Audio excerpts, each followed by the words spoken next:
कभी कभी ना मैं वीडियो बनाता हूं और सोचता हूं कि क्या फुटबॉल सीरियसली इमोशन से जुड़ी है या एक जैसे कहते ना स्पोर्ट है। तो जो आज का वीडियो मैंने बना रहा हूं, इसमें मैं आपको बताऊंगा कि कितनी वो इमोशन से जुड़ी हुई है। चलो बात करते हैं बहुत सारे रिजल्ट्स की और कुछ न्यूज की जो बहुत जरूरी है। Let's go.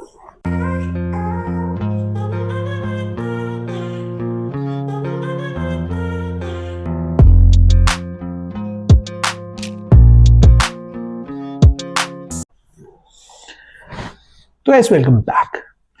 इस एपिसोड में मैं बात करूंगा फुटबॉल की। अभी मैचेस में बहुत सारे उनकी बात करेंगे और कुछ इमोशंस की बात करेंगे जो फुटबॉल से जुड़े हुए हैं, कुछ न्यूज की, कुछ डिसअपॉइंटमेंट्स की, सब चीजों की बात मैं करने वाला हूं।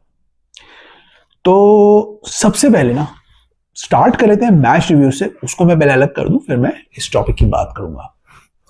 सबसे पहले बात करते हैं पीएल के मैचेस की। पीएल में क्या हुआ, ये वीकेंड शुरुआत हुआ था ब्राइटन वर्सेस चेल्सी, तो उससे स्टार्ट करते हैं। ब्राइटन वर्सेस चेल्सी में क्या हुआ, ब्राइटन ने चेल्सी को हरा दिया पूरी तरीके से।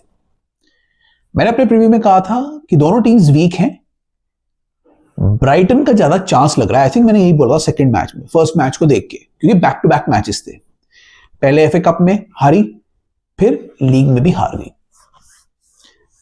राइट नाउ दिस परफॉर्मेंस जो अभी हुई है, ये चेल्सी की one of the worst performances रही है मेरे हिसाब से। लैक लस्टर लग रहे थे, स्लो लग रहे थे, कोई इनिशिएटिव नहीं ले रहा था। नोनी मैडुएके थोड़ा बहुत अटैक करने की कोशिश कर रहे थे, लेकिन वो भी इंजर्ड हो गए। आई थिंक वो बाहर हो गए हैं, अब उसकी बात करेंगे अब। और बाकी की टीम ने कुछ भी एफर्ट नहीं दिखाया गेम में वापस आने का या कुछ करने का। 0 शॉट्स ऑन गोल मारी हैं और बिल्कुल ही घटिया गेम प्ले दिखाया है। 70% पोजीशन तो ले लिया, लेकिन उसका कुछ किया नहीं। साइडवेज पासिंग करके गेम को स्लो कर दिया और बहुत ही ज्यादा बोरिंग बना दिया। मिटोमा के वो फैंटास्टिक टच से लेके जो इस मैच में हुआ ना, कंप्लीटली शैम्बल्स था फॉर चेल्सी। ब्राइटन को ज्यादा कुछ करना ही नहीं पड़ा इस मैच में चेल्सी से जीतने के लिए। चेल्सी इतना गंदा खेली इस मैच में, इतना गंदा खेली कि मरिस्का ने भी एडमिट कर लिया कि ये one of the worst, probably the worst match था उसके कोचिंग टाइम का, जो अभी उसने स्टार्ट किया है। चेल्सी की इस वजह से पोजीशन भी चली गई, 4 से 6 हो गई वो। और अगर ऐसे ही चलता रहा तो वो 6 से 8 आने में ज्यादा टाइम नहीं लगाएगी। इस मैच में हमें बहुत सारे फंडामेंटल प्रॉब्लम्स देखने को मिले चेल्सी में। अभी पहली चीज, स्ट्राइकर का ना होना, निकोलस जैक्सन का ना होना। उसके ना होने से, स्ट्राइकर के ना होने से कोई फोकल पॉइंट नहीं मिल पा रहा है चेल्सी को।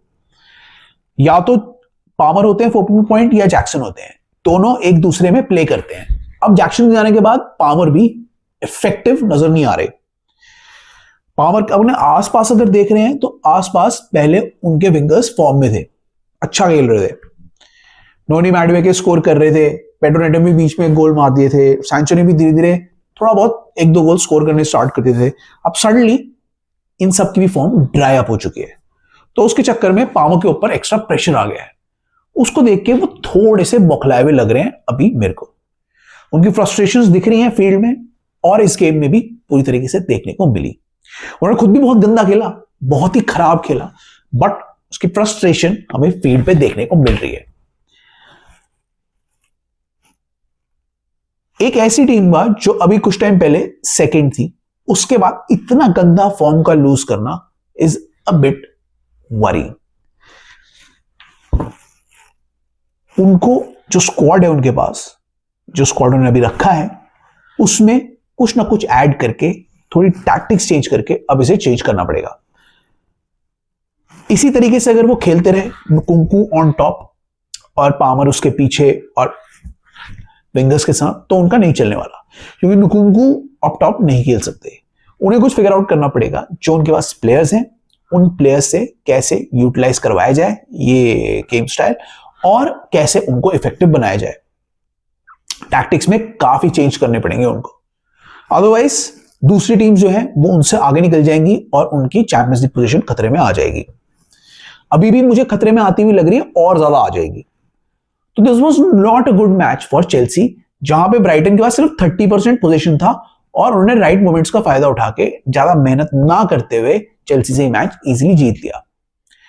स्ट्राइकर कहां से लाएगी चेल्सी, कैसे ये करेगी कि चेल्सी को सॉर्ट आउट करना पड़ेगा, मरिस्का को सॉर्ट आउट करना पड़ेगा, क्योंकि जैक्सन अभी अप्रैल तक है नहीं, गुयू भी मेरे ख्याल से इस मंथ तक तो बाहर रहेंगे और कोई स्ट्राइकर है नहीं, तो नुकुंकू बिल्कुल ही इनफेक्टिव है और पामर को सपोर्ट चाहिए होगा। मिडफील्ड में उनके पास कोई बैकअप नहीं है और लेफ्ट बैक के लिए भी कोई बैकअप नहीं है, तो they will have to manage with the players, और अगर उनके प्लेयर्स को इंजरी होती है तो उनको और ज्यादा मैनेज करना पड़ेगा। कैसे करेंगे वो मरिस्का को डिसाइड करना पड़ेगा, चाहे वो फॉर्मेशन में चेंज करें चाहे कुछ करें, ये सब उनको करना पड़ेगा। एक और चीज करनी पड़ेगी उनको कि उनका कॉन्फिडेंस वापस लाना पड़ेगा। जो फेरोसिटी और कॉन्फिडेंस के साथ चेल्सी खेल रही थी फर्स्ट हाफ में ऑफ द सीजन में, जिसमें वो second highest open play goals इन्होंने मारे थे, वो फिरोशियसनेस उन्हें अब नहीं दिख रही है। अब उसके बहुत सारे रीजन हो सकते हैं, इतने सारे हार, इतने सारे चेंजेस हो गए, उनके 2-3 प्लेयर्स चले गए, फिर उनके मैनेजर का बार बार ये कहना कि हम लोग राइवल नहीं है, हम लोग इस सीजन में कुछ नहीं करेंगे, अगले सीजन में करेंगे, इन सब का इफेक्ट चेल्सी पे आई थिंक होता हुआ दिख रहा है, और उनके पास कोई एक्सपीरियंस हेड नहीं है to manage the situation on the field. Mariska भी नए हैं, उन्होंने भी फुल प्रीमियर लीग एक्सपीरियंस नहीं लिया है, और सबका इनएक्सपीरियंस जो है कंबाइंड स्क्वाड का विद द मैनेजर अब फील्ड पे दिख रहा है। One of the youngest squad होने का ये नुकसान है कि आपके पास कोई भी नहीं होता जो आपके ऑन फील्ड एक्सपीरियंस को बढ़ाए। अब वो इसको कैसे सॉर्ट आउट करेंगे वो उनको जानना है, क्योंकि किसी ना किसी वजह से या किसी ना किसी तरीके से उनको ये सॉर्ट आउट करना पड़ेगा। One of the worst performances I have seen of Chelsea, और one of the most disjointed performances I have seen, मतलब एक टीम की इन अ लॉन्ग वाइल। ये बहुत बड़ी बात है और चेल्सी को कुछ ना कुछ करके सॉर्ट आउट करना पड़ेगा।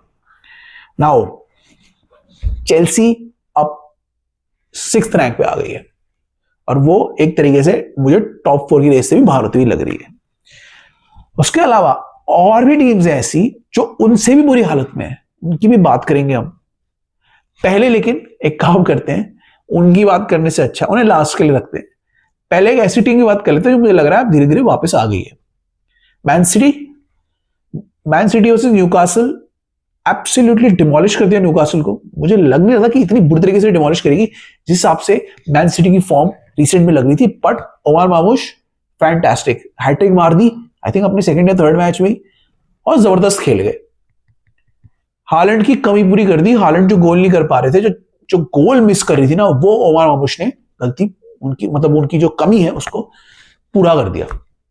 जहां हालैंड नहीं जा रहे थे वहां पे वो जा रहे थे, पोच करके गोल मार रहे थे। बहुत मजा आया देखने में, और फाइनली एक फ्री फ्लोइंग सिटी हमें नजर आई। अब ये कैसे कंटिन्यू करते हैं आगे वो देखना है, बट अगर ऐसे चलते रहे तो वो आगे फॉर्म में आ सकते हैं। इस मैच में बाय द वे निको गोंजाल्वेस ही बहुत अच्छा खेले, बहुत बढ़िया डेब्यू रहा उनका। रॉड्री की कमी पूरी करते हुए दिखे वो, मिडफील्ड कंप्लीट कंट्रोल के साथ उन्होंने खेला, और अब देख के लग रहा है कि मैन सिटी की जो 2 साइनिंग्स है बहुत बढ़िया निकल के आ रही हैं। पीटर रॉयस को थोड़ा टाइम लगेगा अभी एडजस्ट होने में, और कुसनोव को भी टाइम लगेगा बिकॉज वो बहुत ही यंग है, पर निको गोंजालेस और मार्मुश कंप्लीटली रेडी हैं to take on all the mantle. इतने सारी अच्छी यंग साइनिंग्स से ना एक जोश आ गया है मैन सिटी में, और वो अब आगे बढ़ते हुए लग रहे हैं। अभी उनको और भी प्लेयर्स लेने हैं, और समर की जो साइनिंग्स होंगी ना उनकी, वो बहुत ही एक्साइटिंग टीम बना देगी मैन सिटी को फॉर द नेक्स्ट सीजन। इस सीजन हो सकता है वो इनकंसिस्टेंट रहे, बट ओमार मार्मुश को देख के मुझे ऐसा लग गया, और निको इसको देख के लग गया मुझे, निको गोंजालेस को, कि भाई टीम, ये दोनों प्लेयर तो बहुत ही जबरदस्त हैं। खुसनोव भी और रेस भी जल्दी लर्न करेंगे, I think they will be very good players soon. तो अब जाके जो 4 प्लेयर्स उन्होंने लिए हैं, इससे इनकी डेथ इंक्रीज आ गया है, एक एनर्जी आ गई है, बिकॉज ये लोग यंग हैं, और अब इनको लग रहा है कि फॉर्म में सब आ रहे हैं धीरे धीरे। सविनियो भी अच्छा खेल रहे जिन्होंने भी हायर किए थे, उनकी भी असिस्ट बहुत अच्छी थी। तो धीरे धीरे ये नई मैन सिटी हमें नजर आ रही है, और बहुत ही बढ़िया खेल रही है। इस तरीके से अगर वो खेलते रहे तो वो तगड़ा कर सकते हैं कुछ ना कुछ। तो देखते हैं मैन सिटी क्या करती है अपने रिमेनिंग सीएल मैच में और आगे प्रीमियर लीग में कितना आगे तक जा पाती है। ये सीजन तो उन्होंने ऑलमोस्ट खत्म ही कर दिया उनके फैंस से, बट नेक्स्ट सीजन के लिए वो बहुत एक्साइटेड होंगे अगर यही फॉर्म कंटिन्यू रही मामुश की और निको गोंजालेस की। तो लेट्स सी क्या होता है, but brilliant performance by man city. तो मैन सिटी के लिए ये वीक बहुत सही गया। उसके अलावा आर्सेनल की इजी जीत नहीं थी, बहुत ही खराब खेल रहे थे, लेकिन फिर भी उन्होंने लास्ट में जीत निकाल ली। कैसे निकाल ली? क्योंकि मिकेल मेरिनो को आर्टेटा ने एज अ स्ट्राइकर भेज दिया। ये बड़ी शॉक की बात थी, मेरे लिए बहुत शॉक था कि भाई मिकेल मेरिनो कैसे स्ट्राइकर खेल सकते हैं, बट आर्टेटा ने गैम्बल लिया और आर्टेटा ने उनको आगे भेज दिया और उनका गैम्बल पेड ऑफ भी कर गया। 2 गोल मार के उन्होंने लेस्टर से जिता दिया। अगर लेस्टर से हार जाती है, गेम ड्रॉ जाता, तो आर्सेनल के लिए एम्बैरेसमेंट जाती और टाइटल जो थोड़ा बहुत टिका हुआ है अभी वो भी बिल्कुल ही खत्म हो जाता। लेकिन किस तरीके से उन्होंने मिकेल मेरिनो ने आर्सेनल को बचा लिया और 4 पॉइंट का डिफरेंस कर दिया। तो आर्सेनल भी लगी हुई है अभी टाइटल चार्ज में। कितना आगे जा पाएगी मुझे नहीं पता, क्योंकि उनके पास स्ट्राइकर्स ही नहीं है, उनके पास फॉरवर्ड प्लेयर्स ही नहीं है, बट हर मैच में मुझे नहीं लगता मिकेल मेरिनो उनको बचा पाएंगे। तो आर्टेटा को कुछ ना कुछ और जुगाड़ करना पड़ेगा और अपने यंगस्टर्स को आगे पुश करना पड़ेगा। लेट्स सी नवानेरी और लुइस केली कितना इफेक्ट कर पाते हैं आर्सेनल को, लेकिन अगर उन्हें थोड़ा बहुत भी टाइटल चार्ज देना है तो उनको इनसे काम चलाना पड़ेगा। तो आर्सेनल के लिए तो ये अच्छा वीक गया, वो जीत गए। उसके बाद एक और टीम के लिए अच्छा वीक गया, वो है लिवरपूल। लिवरपूल फैंटास्टिक तरीके से जीत गई। लिवरपूल एक ऐसी टीम लग रही है इस समय जो अपना टाइटल हारती हुई नहीं नजर आ रही। उनको जो मैच जीतने हैं वो जीत जा रही है। वो एक्सपेक्टेड थे, फेवरेट्स थे वर्सेस वुल्व्स, वो उन्होंने दिखा दिया। 2 गोल मारे, फिर वुल्व्स ने 1 गोल करा, बट वो ज्यादा कुछ कर नहीं पाई और लिवरपूल ने गेम मैनेज कर लिया। लिवरपूल एक ऐसी टीम लग रही है जो अपने गेम्स को मैनेज करके अच्छे से जीत रही है। They look like a champion team जिनको अब हराना आर्सेनल के लिए बहुत मुश्किल होगा। अगर आर्सेनल एक भी गेम हार गई, एक भी गेम अगर आर्सेनल हार गई तो लिवरपूल जीत जाएगी। Liverpool will win the PL उसी समय, क्योंकि लिवरपूल अपना गेम मुझे नहीं लगता हारेगी। और अगर उन्होंने 10 पॉइंट की लीड बढ़ा ली इस टाइम पे, कोई 7 पॉइंट की है, तो I don't think so Arsenal उसके बाद कुछ कर पाएगी। तो जब तक ये 7 पॉइंट का गैप है तब तक कहने को टिका हुआ है ये टाइटल रेस, बट अगर 10 पॉइंट की लीड बन गई तो बहुत प्रॉब्लम हो जाएगी। आर्सेनल के लिए हर मैच जीतना अब जरूरी है, ऑलमोस्ट हर मैच जीतना, क्योंकि अगर वो हारते रहेंगे या ड्रॉ करते रहेंगे तो लिवरपूल अपनी लीड बनाती रहेगी और वो ये खत्म कर देगी। सो लेट्स सी क्या होता है लिवरपूल और आर्सेनल की जो फाइट है इसमें। I don't think so Liverpool को कोई बीट कर पाएगा। Liverpool will win this title easily, but Arsenal जब तक टिकी है तब तक उसको टिके रहें। तो ये हो गई आर्सेनल लिवरपूल की बात, ये तो अपना जीत गए। उसके बाद आई एक और टीम जो कि है मैनचेस्टर यूनाइटेड, और उनका मैच था टॉटनहम के साथ। मतलब 13th प्लेस डार्बी थी। कौन जीतेगा इस फटीचर डार्बी में वो देखना था। दोनों ही टीम्स वहां खराब खेल रही इस टाइम पे और कुछ नहीं पता था उनके फैंस को कि कौन जीत सकता है। कहने को ऑन पेपर टॉटनहम का अटैक बेटर था, तो सब कह रहे थे चलो टॉटनहम जीत सकती है क्योंकि उनका होम ग्राउंड भी है। और मैनचेस्टर यूनाइटेड की ये न्यूज का आना कि भैया उनके अमाद डियालो भी इंजर्ड हो गए जो उनके स्टार प्लेयर थे, और कोबी मैनू भी इंजर्ड हो गए जो उनके मिडफील्ड में अच्छा खेल रहे थे। इतनी डिप्लीटेड मैनचेस्टर यूनाइटेड टीम का जीतना अब थोड़ा मुश्किल ही हो गया था, और वही हुआ। ऑल्दो गेम बहुत ही स्लो था, बहुत ही बेकार था, मजा नहीं आ रहा था गेम में, बट लग रहा था ऐसा कि मैनचेस्टर यूनाइटेड लास्ट में कुछ कर पाएगी। गार्नाचो की वो चांस जो मिस हुई उसका खामियाजा मुकदमा बना, एटलीस्ट ड्रॉ तो हो जाता ये मैच।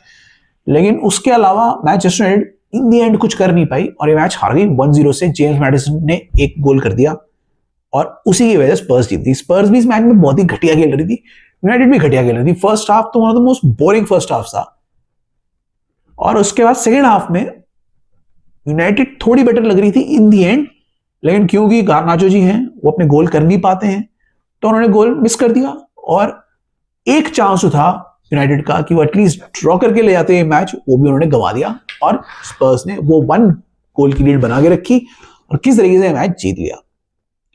इससे क्या हुआ है, अब स्पर्स तो आगे 12th पे और यूनाइटेड चल गए 15 पे, विच इज वर्स। यूनाइटेड क्या करेगी वो अब उनको देखना है, क्योंकि यूनाइटेड से भी उनके बंदे, उनके लोग बहुत परेशान हैं। तो यूनाइटेड के लिए भी बहुत ही घटिया वीकेंड रहा और चेल्सी के लिए भी बहुत ही बेकार ये वीकेंड रहा। बाकी टीम्स ने अपने मैचेस जीत लिए तो वो खुश रहे। अब ये तो हो गई मैचेस की बात। यहां से हम बात करते हैं कुछ न्यूज की। न्यूज जो आई है ना वो बड़ी अजीब सी आई है। कैसी अजीब सी आई है? कुछ सरप्राइजिंग चीजें हो गई, सरप्राइजिंग डिसीजन हो गए जिनकी हम बात करेंगे। वो वाली न्यूज आई है। सबसे पहले मैं बात करता हूं रियल मैड्रिड का जो मैच होता है जिसमें जूड बेलिंगम को गाली देने पे रेड कार्ड दे दिया। मैच में ना जब मैच खेल रहे होते हैं, मैं अपना व्यू दे रहा हूं, मैच के बीच में जब बंदा अग्रेसिव होता है ना, कई बार वो अपने आप को मोटिवेट करने के लिए कुछ बोल जाता है। जूड बेलिंगम ने जो किया वो उसने रेफरी को नहीं किया था, क्लियरली नजर आ रहा था। उस अपने आप को मोटिवेट करने के लिए उसने बोल दिया, जोश में गुस्से में बोल दिया, फाउल का जो से कहते हैं ना विरोध करने के चक्कर में उसको बोल दिया, और उसके चक्कर में उसको डायरेक्ट रेड कार्ड मिल जाना एब्सोल्युटली अननेसेसरी था। बहुत ही गलत किया रेफरी का, one of the worst decisions था ये, क्योंकि उसने रेफरी को कुछ नहीं बोला था। वो साफ पता चल रहा है कि वो बोल के निकला और गाली देने के बाद वो बंदा साइड होके निकल गया। उसने रेफरी के मुंह पे भी नहीं कुछ बोला। अपने आप को मोटिवेट करने के लिए उसके मुंह से निकली वो बात, और उसके बाद वो वहां से चला गया। उसको रेड कार्ड देना was not a very good decision. अगर आप यही करते रहोगे तो गेम में इमोशन ही हट जाएगा। इमोशन बहुत जरूरी है फुटबॉल के लिए, और इस इमोशन को बचा के रखना भी बहुत जरूरी है फुटबॉल के लिए। अगर आप फुटबॉलर्स को ऐसे पेनलाइज करते रहोगे तो फुटबॉलर अपना इमोशन कैसे दिखा पाएंगे, अग्रेसिव कैसे खेल पाएंगे? अगर ऐसे ही खेलेंगे तो फिर गेम्स में मजा नहीं आएगा। थोड़ा बहुत इमोशन, थोड़ा बहुत अग्रेसिव, हाँ, बिल्कुल ही गाली गलौज ना करें, मार पिटाई ना करें, वो गलत डिसीजन है, गलत बिहेवियर है, बट ये तो अलाउ करना चाहिए रेफरी को, इतना तो अलाउ करना चाहिए। और वो भी तब अलाउ करना चाहिए कि उसने रेफरी को भी कुछ नहीं बोला है, या तो रेफरी को कुछ बोले, उसने अपने आप को बोला है, अपने आप को मोटिवेट करने के लिए वो बोला है। तो क्या गलत कर दिया उसने? कोई गलत नहीं किया, लेकिन फिर भी रेफरीज का रेड कार्ड देना ऐसे इशू पे बहुत ही ज्यादा गलत चीज है।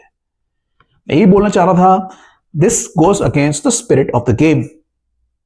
अभी पीएलबी यही करने के चक्कर में है, वो ज्यादा जो लोग मॉक करते हैं या फिर जो ज्यादा कर देते हैं सेलिब्रेशन, उसको बैन करने के चक्कर में है। सेलिब्रेशन नहीं होनी चाहिए, बट इससे गेम को नुकसान होगा वो ये नहीं देख रहे। गेम में इमोशन ही खत्म हो जाएगा, और इमोशन से ही फुटबॉल निकल के आता है। मेरे हिसाब से तो अलाउ करना चाहिए प्लेयर्स को अपने इमोशंस व्यक्त करने का। अगर वो बंदा कुछ कर रहा है अपनी टीम के लिए, वो खुश है, वो दिखाना चाहता है, तो उसको दिखाने दो यार, क्या प्रॉब्लम है? गाली तो नहीं दे रहा, किसी को मार तो नहीं रहा। जब तक वो ये दोनों काम नहीं करता तब तक क्या प्रॉब्लम है? दिखाने दो, अग्रेसिवनेस दिखाने दो। इसी से ही बैंटर बनता है, इसी से ही राइवलरीज बनती है, इसी से ही फुटबॉल में मजा आता है। फुटबॉल की जो एसेंस है वो यही है। अगर आप इसको भी तोड़ दोगे ये रूल लाके, तो क्या होगा? यही हमें देखने को मिला। वो मैटर मेन मैटर बन गया। जो फुटबॉल मैच के बारे में बात करते हैं, वो लोग उस मैटर के बारे में बात करने लगे, जो कंप्लीटली अननेसेसरी। अगर देना तो चलो येलो कार्ड दे देता, तो क्या देने की जरूरत थी? रेड कार्ड क्या देने की जरूरत थी? मुझे समझ में नहीं आया ये। तो मैं तो यही कहूंगा कि स्पिरिट मत तोड़ो, स्पिरिट मत तोड़ो गेम की, अदरवाइज गेम खराब हो जाएगा। तो एक तो ये हुआ। दूसरी चीज इसकी मैं बात करना चाहता था, वो है अभी रिसेंट में बहुत हम देख रहे हैं कि भैया प्रोटेस्ट बहुत हो रही है। अपेरेंटली स्पर्स के सपोर्टर्स ने प्रोटेस्ट किया, चेल्सी के करने वाले हैं, मैनचेस्टर यूनाइटेड ने भी अनाउंस कर दिया प्रोटेस्ट, आर्सेनल भी कर सकता है। तो प्रोटेस्ट करने का रीजन क्या है? और कुछ लोग कह रहे हैं प्रोटेस्ट नहीं करनी चाहिए।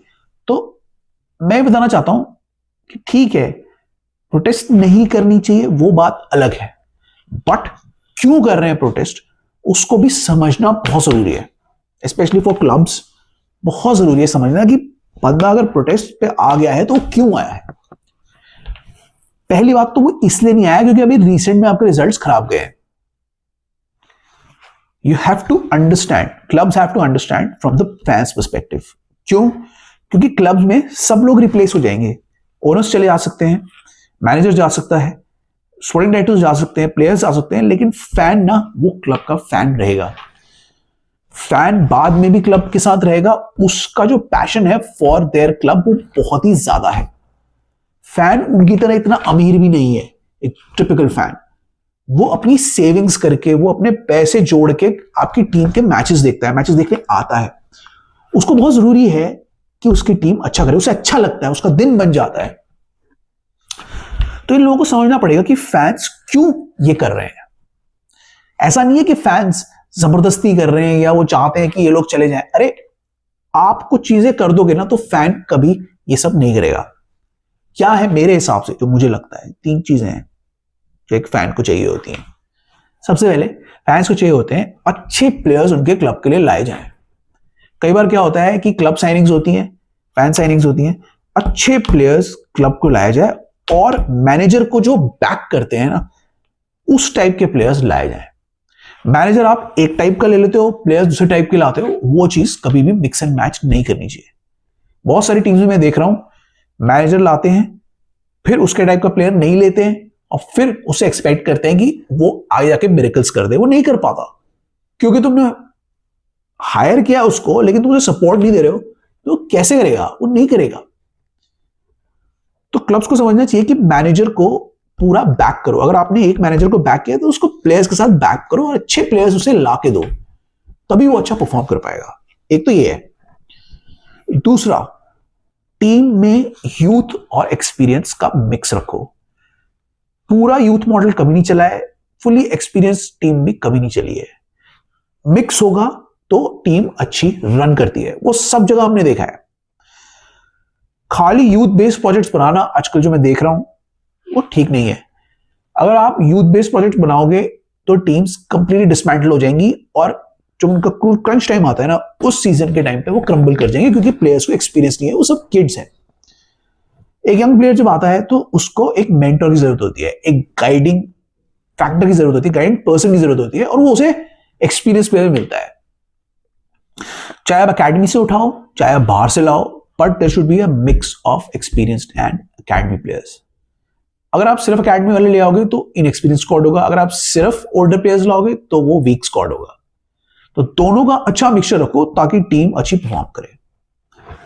ये दूसरा पॉइंट है। तीसरा पॉइंट, जो भी आप लोग हायर कर रहे हो उसको पैशनेट तरीके से हायर करो। जो भी इंसान हायर होता है, चाहे वो प्लेयर आता है, चाहे वो स्पोर्टिंग डायरेक्टर आता है, चाहे वो कोच आता है, उसमें हंगर होना चाहिए, उसमें जज्बा होना चाहिए। जितना फैंस में है वो दिखना चाहिए ऑन फील्ड। जज्बे के साथ खेलोगे और फिर भी हार जाओगे तो फैंस इतना नहीं बोलेंगे, क्योंकि वो तारीफ करेंगे कि भाई इस बंदे ने पूरा अपना दे दिया है, सब कुछ दे दिया है, फिर भी हम हार गए, कोई बात नहीं, अगली बार जीत जाएंगे। बट अगर वो देखते हैं कि मैनेजर बॉदर्ड नहीं है, स्पोर्टिंग डायरेक्टर्स बॉदर्ड नहीं है, प्लेयर्स बॉदर्ड नहीं है, तो उन्हें बहुत खराब लगता है। उन्हें लगता है कि हमारे क्लब में ही क्यों ऐसे प्लेयर्स आ गए, ऐसा कोच आ गया या ऐसे स्पोर्टिंग डायरेक्टर्स आ गए जिनको कोई मतलब नहीं है, जो पैशन से नहीं खेल रहे और जो हमारे क्लब को नीचे ले जा रहे हैं। तो उनको लगता है यार हमें कुछ करना चाहिए, हमारे में बहुत पैशन है, हमें कुछ करना चाहिए और इनको कंट्रोल में करना चाहिए या इनको बदलवाना चाहिए। तो पैशनेट लोगों की बहुत जरूरत है। जो भी आप प्लेयर लेके आ रहे हो, जो भी आप मैनेजर लेके आ रहे हो, जो भी आप स्पोर्टिंग डायरेक्टर्स लेके आ रहे हो, they should be passionate about doing something, about building a legacy, building an infrastructure, building a mentality of that club. वो जो 3 चीजें हैं ना, ये जो 3 चीजें, ये तीसरी चीज थी बेसिकली, ये जो 3 चीजें ना, ये बहुत जरूरी हैं एक फैन के लिए। इसीलिए फैंस जो है ना वो आउटरीच हो रखे हैं इतने सारे क्लब्स के। होपफुली मैं रिक्वेस्ट करूंगा कि ये सिचुएशन जल्दी सॉर्ट आउट हो जाए और जितने भी फैंस हैं वो, उनका मतलब मैं अच्छा चाहता हूं कि उनके क्लब्स, हमारे क्लब सबके साथ अच्छा हो। You have to listen to fans at some point. Fans आपको ये नहीं कह रहे आप काम कैसा करो, फैंस बस इतना कह रहे हैं कि whatever you are doing do it with some pride for the club. तो probably they will understand. जो भी है we'll have to see ये सब कहां जाएगा, क्योंकि जब बड़ी टीम्स ऐसे प्रोटेस्ट करेंगी तो कोई ना कोई तो सुनेगा. Tottenham, Chelsea, Manchester United, probably Arsenal, कोई ना कोई तो सुनेगा और कुछ ना कुछ चेंज हो सकता है, हमें देखने को मिल सकता है.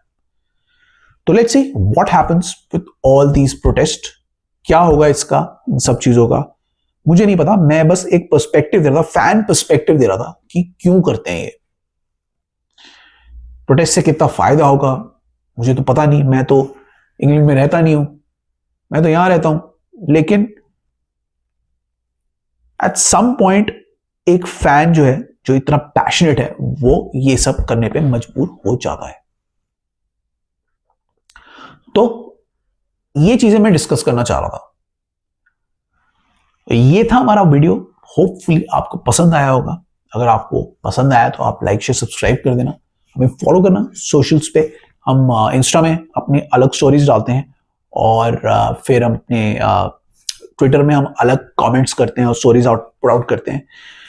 तो दोनों में आप फॉलो करना. दोनों जगह अलग अलग टाइप की न्यूज आपको देखने को मिलेगी और एंजॉय करना. हमारे यूट्यूब चैनल को भी फॉलो करते रहना. हमें स्पॉटिफाई और अदर ऑडियो एप्स में भी यार फॉलो करके सुन लेना.